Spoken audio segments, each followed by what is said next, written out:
If you could only drink the equivalent of around 4 bottles of water a day, what would you give up first? Soda, juice, or coffee?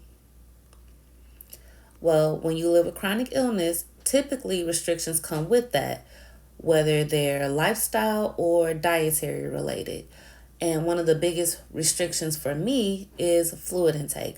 I'm on a low sodium, low fluid restriction, which means I can only have around 2,000 milliliters of fluid daily. That's about 4 regular water bottles total for the whole day. That includes water, juice, soda, popsicles, even ice cream. Basically, if it melts down to a liquid, it counts as liquid. So you might be wondering why pH patients have to watch their fluid intake. And to sum it up, basically, excess fluid increases the volume of blood that the heart has to pump, worsening the problem and potentially leading to right heart failure, which is why my pH was discovered and rapidly increased and progressed during my pregnancy because the amount of fluid that my body was producing. Now, imagine trying to stick to that all summer. Y'all, I'm out here with my little neck fan on. You've seen it in my other video, right? On high, trying not to pass out. And people always say, make sure you stay hydrated. And I'm like, child, I'm trying. But hydration looks different for people like me. On top of that, I have to make real choices with my drinks like, do I want to use my ounces on this soda or juice that might make me more thirsty later? Or do I save it for water later when I really need it?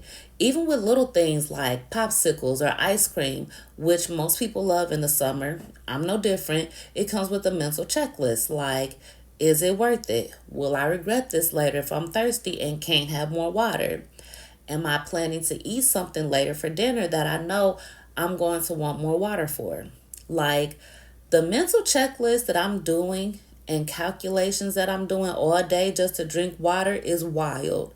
And then I said this is a space for the real and the raw, right? So let's get real raw for a minute.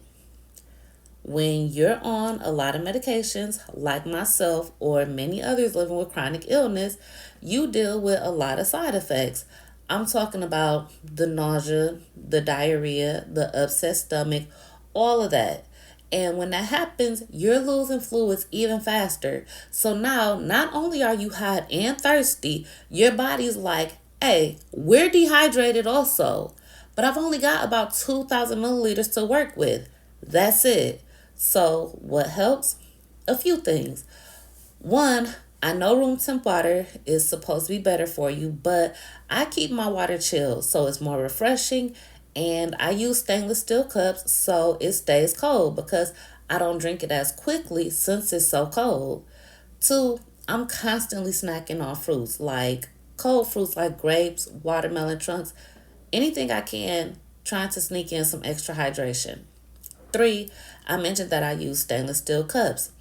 I might set up like three 20-ounce cups for the whole day. And once I make it through those three, I know, okay, that's it. So once I've drank like two of them, I know, okay, I need to start rationing this last cup because I'm getting down to the end. It's not fun, but it helps. And if you live with pH like I do, or you know someone who does, just know it's not simply about thirst, it's about managing our health moment by moment. So, yeah, summer hits differently when you got pH. Let me know in the comments what's one thing you wish more people understood about chronic illness. Or if you're managing fluid restrictions like myself, drop some tips. Let's help each other out. We're building a community, right? One breath at a time. Anyways, thanks for listening. See you next time.